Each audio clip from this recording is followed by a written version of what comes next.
예수 그리스도의 이름으로 감사하며 기도하옵나이다. 아멘. 할렐루야. 감사의 달 두 번째 주일, 신령과 진정으로 예배 자리에 나온 우리 모든 성도님들에게 말씀이 살아주시는 은혜와 그 속에 담긴 평강이 여러분과 함께 하시길 주님의 이름으로 축복합니다. 2차 세계대전 중에 델마 톰슨이란 한 부인이 이 군인인 남편을 따라서 캘리포니아주 모하비 사막에 있는 육군 훈련소 근처로 이렇게 오게 되었답니다. 그녀는 남편이 훈련을 나가면 홀로 이 통나무 집에 남아 있어야 됐는데, 그곳은 섭씨 46도가 넘는 그런 이 지독한 무더위와 함께하는 동네였고, 또한 바람에 날려 들어오는 이 모래가 음식에 섞이기 일쑤였답니다. 또한 주변에 있는 사람이라곤 멕시코 사람, 인디안, 그러니까 영어가 전혀 통하지 않는 사람들 뿐이었죠. 이런 환경에 이 마음을 다잡을 수 없어서 굉장히 힘들어하고 지쳐갑니다. 이 환경 속에서, 이 외로움 속에서 그녀의 마음은 매일매일 지쳐가고 있었던 거죠. 그러다가 안 되겠다 싶어서 이 친정아버지에게 편지를 썼는데, 아빠, 저 도저히 견딜 수가 없어요. 이제는 집으로 돌아가야 될 것 같아요. 이런 곳에 사느니 차라리 형무소에서 사는 것이 더 낫겠어요. 이렇게 써서 편지를 보냈답니다. 그랬더니 친정아버지가 그래 당장 와라 이렇게 했을까요? 이 친정아버지가 답장을 써서 보내기를 이렇게 보내요. 두 사나이가 형무소에서 창밖을 바라보았단다.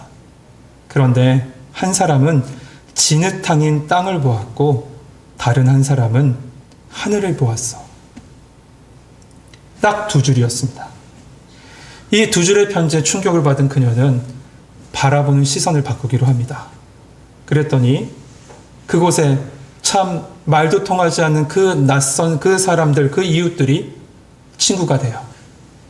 그리고 낙심과 좌절로 보이지 않았던 이 대자연들이 보이기 시작하는데, 그 자연들을 보고 연구하고 특별히 반짝이는 별을 보면서 그 순간에 연구하기 시작해요.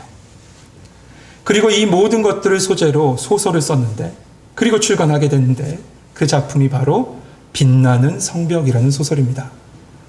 근데 이 작품이 출간되자 이 책이 그 당시 공존의 히트를 쳤어요. 졸지에 이 여성 델마 톰슨은 유명한 베스트셀러 작가가 됩니다. 그녀가 이 출판 사인회를 열었습니다. 그리고 이렇게 인사를 합니다. 사막에서 생활하는 동안 너는 불행하다, 너는 외톨이다, 너는 희망이 없다라는 마귀의 소리도 들렸습니다. 그리고 너는 행복한 사람이야. 이곳으로 인도하는 것은 바로 나 하나님이다. 이곳에서 너의 새 꿈을 꾸렴. 하나님의 음성도 들었습니다. 그런데 저는 그 마귀의 음성을 막아버리고 하나님의 소리를 들었더니 이런 오늘날의 영광을 저에게 주셨습니다. 그녀의 환경, 사막에 있었을 그 당시에 그녀의 환경은 변한 것이 없습니다. 여전히 똑같은 사막입니다. 여전히 똑같이 말이 통하지 않는 사람들입니다. 그런데 그곳에 보내신 하나님의 뜻, 그 하나님의 음성을 깨닫고 듣고 하나님의 뜻을 깨달았더니 그의 삶을 다시 보게 됐던 거죠. 오늘 본문은 갈릴리 바다에서 폭풍 중에 신음하고 있는 이 제자들의 모습을 보여줍니다.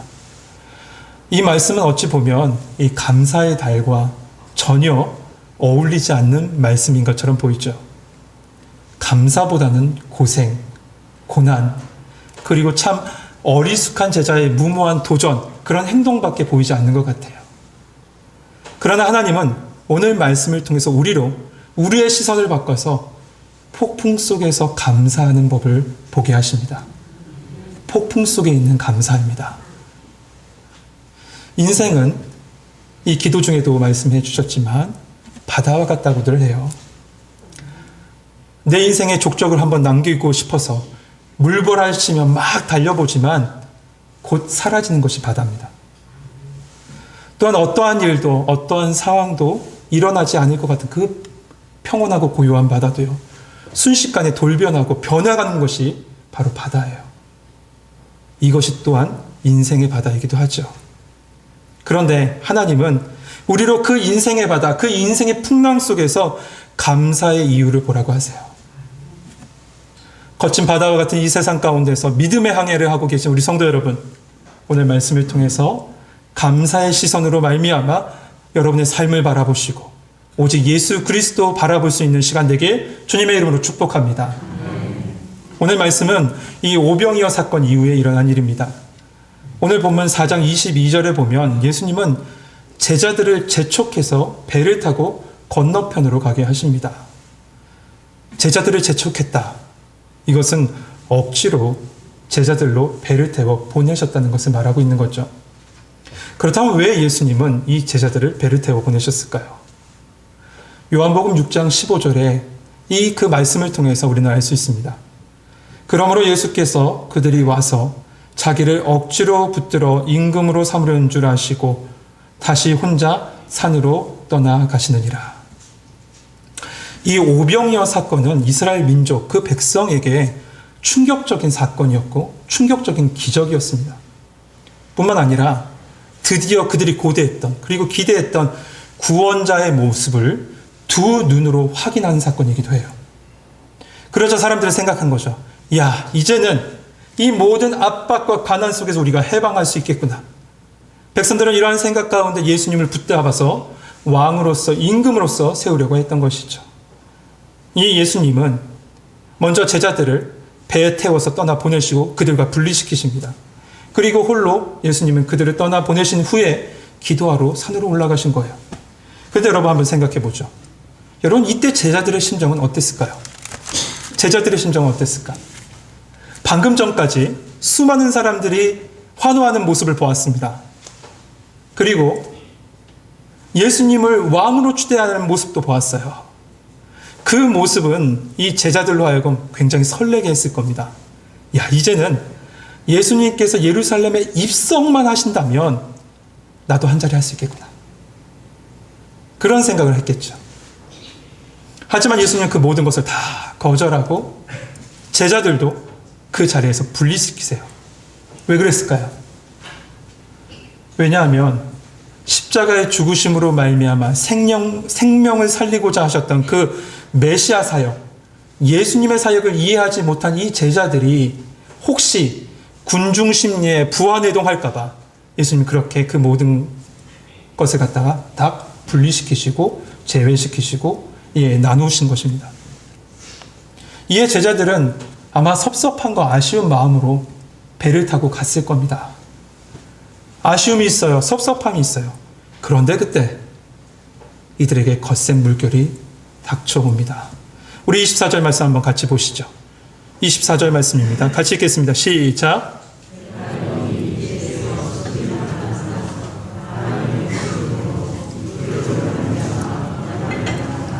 아멘. 성경은 이 고난을 당하더라라는 헬라어 단어를 이 바사 니조메론이라는 단어를 씁니다. 바사 니조메론. 이 단어가 무슨 뜻이냐면 해산할 때 하는 고통을 이야기합니다. 해산의 고통, 출산의 고통이에요. 그러니까 지금 이 제자들의 고난이라는 것이 그거죠. 죽음의 고통을 참다 못해서 소리 지르면서 근심한 고통을 갖다가 지금 호소하고 있는 상태가 지금 제자들의 상황인 겁니다. 방금 전까지만 해도 놀라운 기적을 보고 백성들과 함께 환호했던, 소리쳤던 제자들이 지금은 고통에 몸부림치면서 하나님 살려주세요. 하나님 살려주세요 하면서 지금 외치고 있는 것이죠. 여러분 이때 예수님은 뭐라고 계셨습니까? 성경 말씀에 보면 홀로 산에 올라가 기도하셨다라고 했습니다. 그런데 예수님이 기도만 하고 계셨을까요?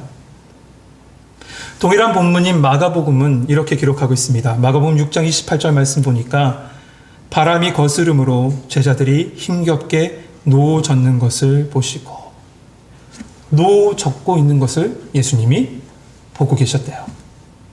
여러분 여기서 우리의 감사의 이유를 찾을 수 있습니다. 첫 번째로 우리가 감사해야 될 것은 주님은 언제나 변치 않고 우리를 바라보고 계신다는 것입니다. 할렐루야. 여러분 이 감사의 제목을 붙드십시오. 이 감사가 바로 나의 감사입니다. 우리 마음속으로 생각하죠. 예수님 나를 아실까? 예수님이 나는 보고 계신 것일까? 내가 이토록 힘들고 지쳐있는데 예수님은 지금 나를 생각하고 계실까? 이런 생각이 들어요. 그러나 여러분 보십시오. 우리의 형편과 우리의 차지와 그리고 심지어 우리가 의심하는 것까지도 주님은 다 알고 계세요. 힘겹게 지금 노젓고 있는 제자들의 모습을 보고 계시다고요. 우리는 볼 수 없고 보이지 않고 느끼지 못하지만 우리가 어떠한 형편으로 어떻게 살아가고 있는지 우리 주님은 다 알고 계신다는 겁니다. 세상의 시선보다 명예를 사랑했고 세상의 가치보다 물질을 사랑했던 한 사람이 있습니다. 성경의 인물인데요. 바로 삭개오입니다. 그 삭개오는 이 세상의 시선에 아랑곳하지 않고 나라 팔아먹는 자의 수장이라고 할 수 있는 세리장이라는 명예를 그의 인생 가운데 가득가득 채웠습니다. 그리고 세상의 가치보다 물질을 더 사랑함으로 가난한 자기 백성들의 그 모든 물질을 다 수탈해서 자기의 인생과 자기의 삶에 가득가득 채웠던, 물질로 가득 채웠던 사람이에요. 삭개오는 그 명예가, 그 물질이 자신의 삶을 풍요하게 할 줄 알았습니다. 그러나 아니었어요. 여전히 남아있는 공허함, 여전히 남아있는 무력감, 여전히 남아있는 그 고통의 세월을 쭉 보내고 있었습니다. 그런데 그때 예수님의 소식이 들려요. 그러자 어떻게 합니까?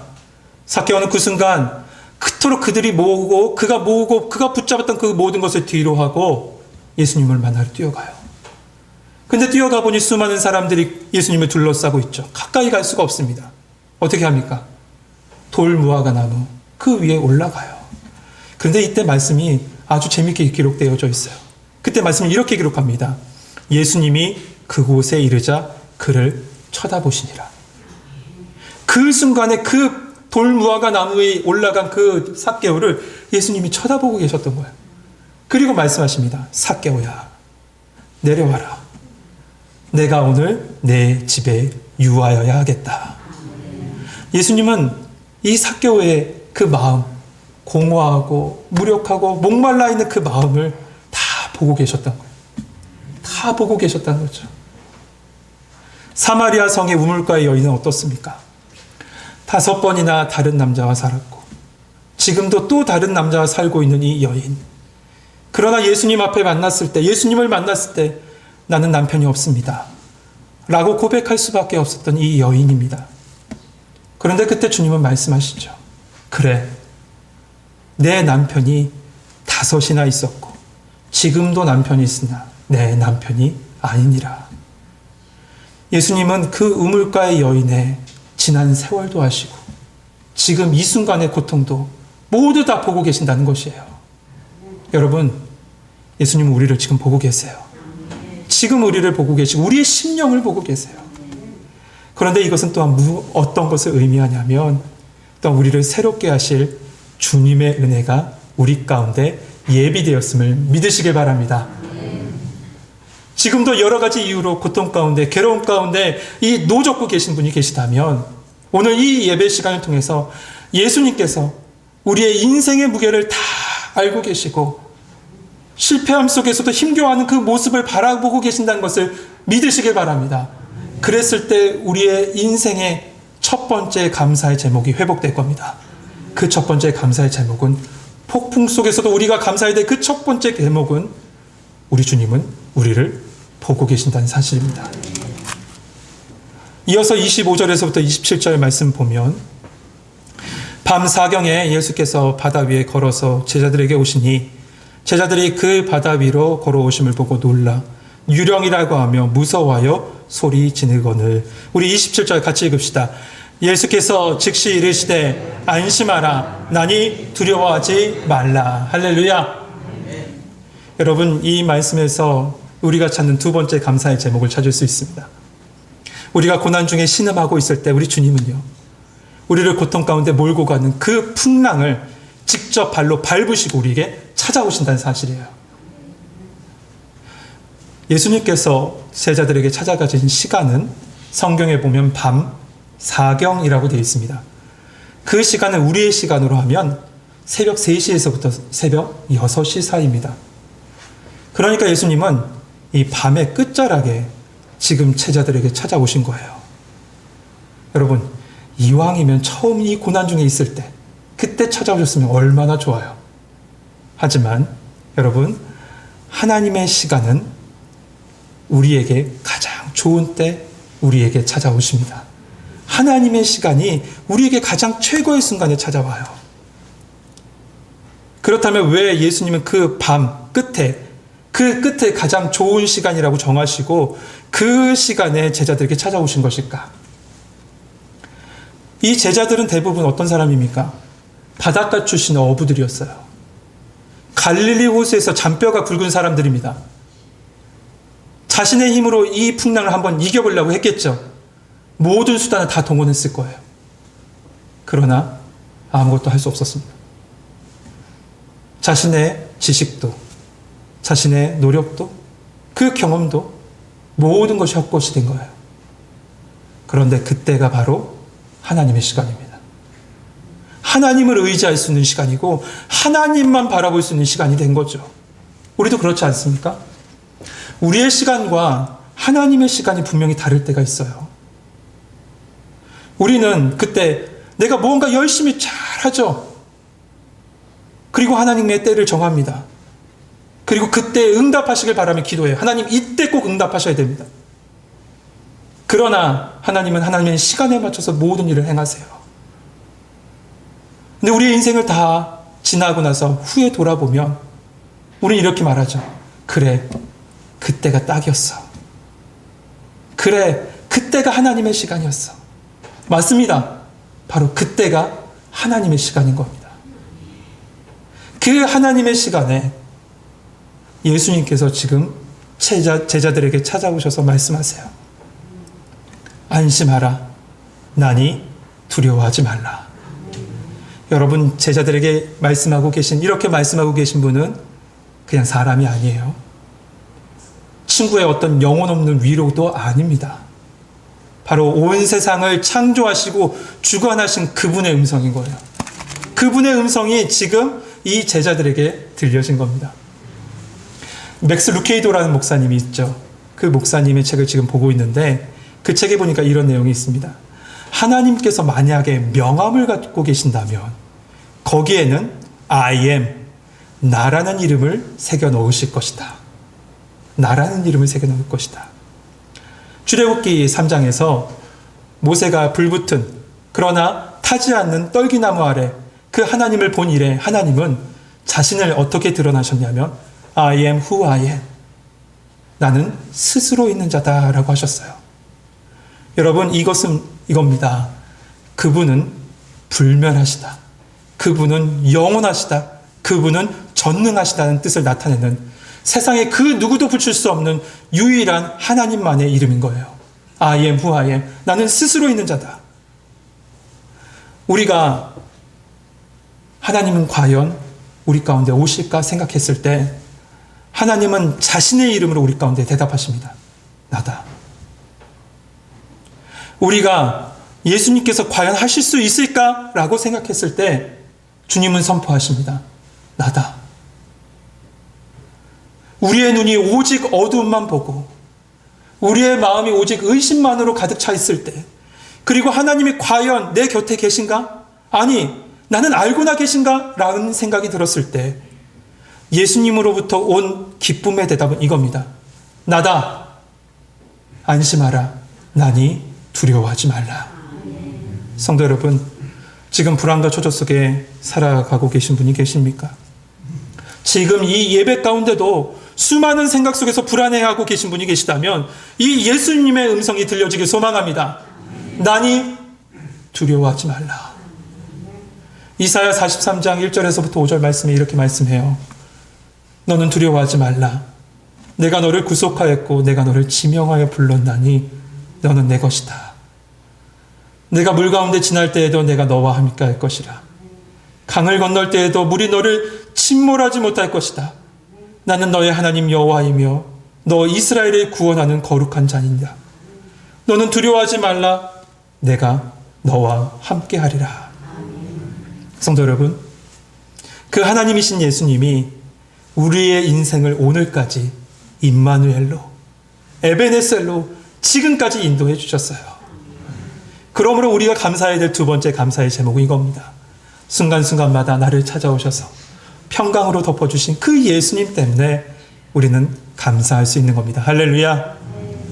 세 번째 감사의 제목은 베드로가 바다에 닿는 그 믿음의 걸음을 디딜 때 그 순간에 일어납니다. 29절부터 31절 말씀 봅시다. 베드로가 대답하여 이르되 주여 만일 주님이시거든 나를 명하사 물 위로 오라 하소서 하니 오라 하시니 베드로가 배에서 내려 물 위로 걸어서 예수께로 가되 바람을 보고 무서워 빠져가는지라 소리질러 이르되 주여 나를 구원하소서 하니 31절 말씀 같이 읽겠습니다. 시작.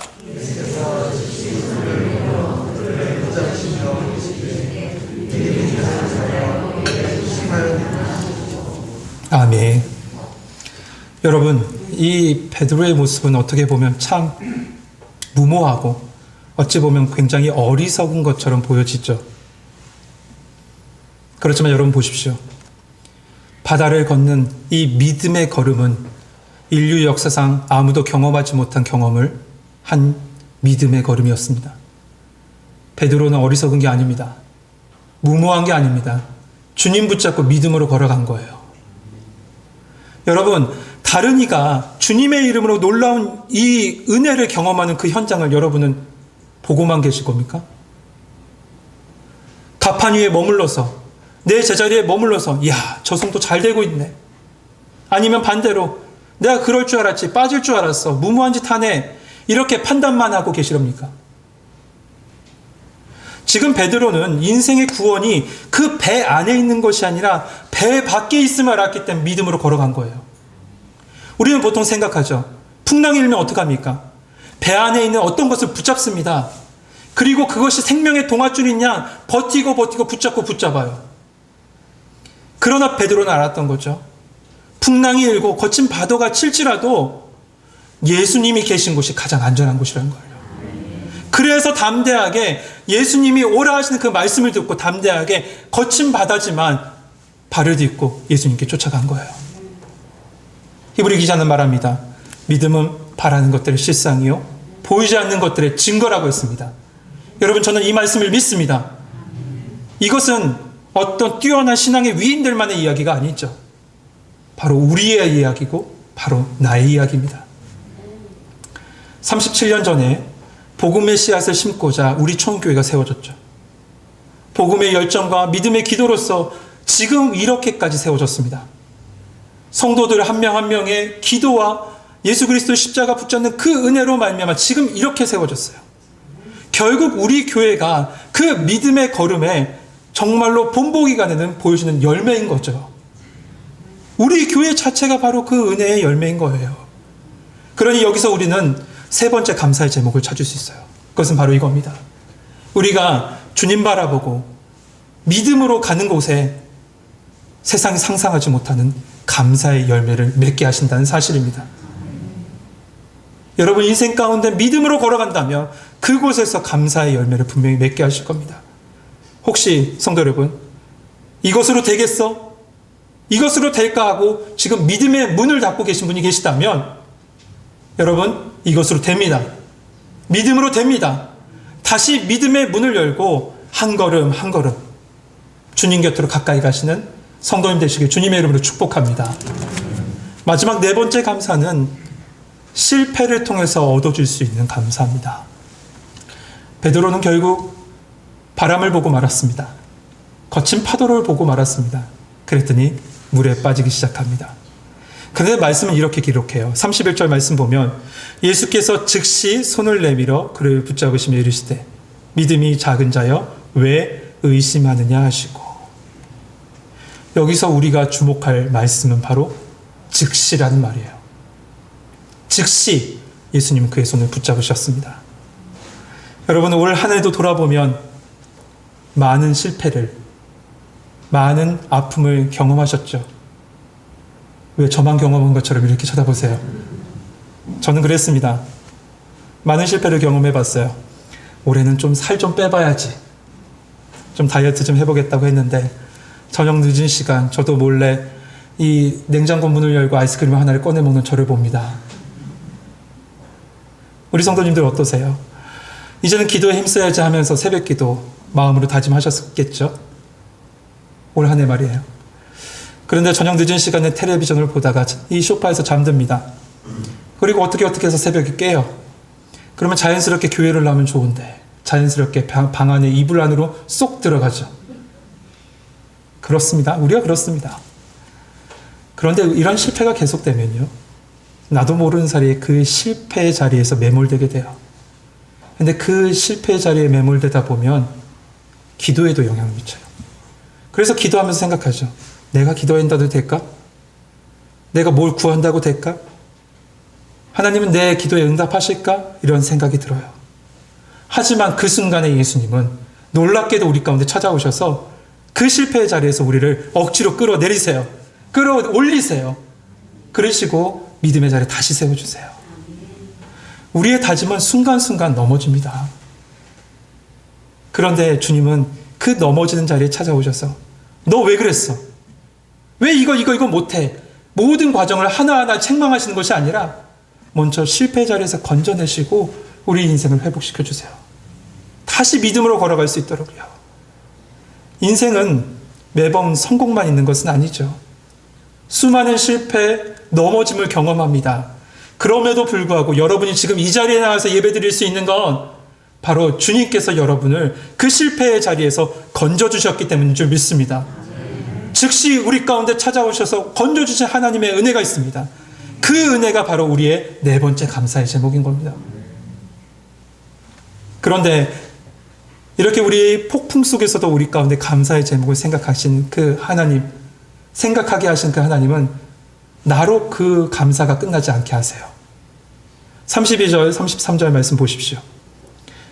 배에 함께 오름에 바람이 그치는지라 배에 있는 사람들이 예수께 절하며 이르되 진실로 하나님의 아들이로소이다 하더라. 아멘. 우리를 찾아오신 그 예수님을 통해서요, 사람들이 하나님의 아들이신 예수 그리스도를 발견한다고요. 여러분의 인생을 통해서 하나님 아들 예수 그리스도를 발견하는 것입니다. 우리가 감사할 수 있는 마지막 감사가 바로 이거예요. 하나님, 나를 통해서 예수 그리스도가 세상 가운데 드러나게 해주시니 감사합니다. 여러분을 살아주시는 주님으로 말미암아 여러분 속에 하나님 예수 그리스도가 모든 세상 속에서 드러나게 됩니다. 이것이 바로 우리의 마지막 감사인 거죠. 사랑하는 성도 여러분, 우리 안에는 수많은 일들이 있습니다. 희노애락이 있고 인생의 사계절이 있습니다. 또한 폭풍 속을 지나가는 순간도 분명히 있을 겁니다. 그러나 그 속에서도 우리 안에 언제나 감사가 넘쳐나길 소망합니다. 어떻게 감사가 넘칠 수 있을까? 주님이 우리를 보고 계시기 때문에 그래요. 주님이 우리를 찾아오셔서 건져주시기 때문에 그래요. 우리를 축복하시기 위해서 믿음의 길에 다시 걷게 하시기 때문에 그렇죠. 때로는 믿음을 약하게 하는 바람에, 사람들의 시선에, 세상의 풍조에 분명히 넘어질 때가 있어요. 그러나 그때도 역시 주님은 내 곁에서 이미 나를 바라보시고 와 계셔서 나를 붙잡아 끌어올리신다는 사실입니다. 그러기에 우리의 인생의 모든 순간과 모든 것이 다 감사일 줄 믿습니다. 우리의 인생의 모든 것이 다 감사죠. 이 고백이 여러분의 고백이 되고 나의 고백이 될 때 여러분은 폭풍을 뚫고 들어오는 빛을 보게 될 겁니다. 그리고 또한 여러분의 모습을 통해서, 우리의 모습을 통해서 세상 사람들이 하나님이 살아계심을 만나고 하나님께 영광 돌리게 될 줄 믿습니다. 이러한 은혜가 우리 처음께 모든 성도님들과 함께 하시길 주님의 이름으로 축복합니다. 기도하겠습니다. 사랑의 하나님, 우리를 고통의 자리에서 건져내시고 우리를 주님의 자녀로 인도하시고 붙잡아 주시니 감사합니다. 오늘 말씀을 통해서 우리를 보고 계시고 우리를 찾아와 건져주시고 다시 믿음의 길을 걷게 하신 주님께 감사할 수 있는 저희들 되게 하여 주옵소서. 때로는 하나님이 실패함으로 울부짖을 때도 분명히 있습니다. 그러나 그때도 역시 내 곁에 계신 그 주님께서 나를 세우시고 우리를 통해서 하나님 영광 받으실 줄 믿습니다. 주여, 주의 자녀들을 지켜주시고 폭풍 속에서도 감사할 수 있는 이유를 찾게 하여 주시옵소서.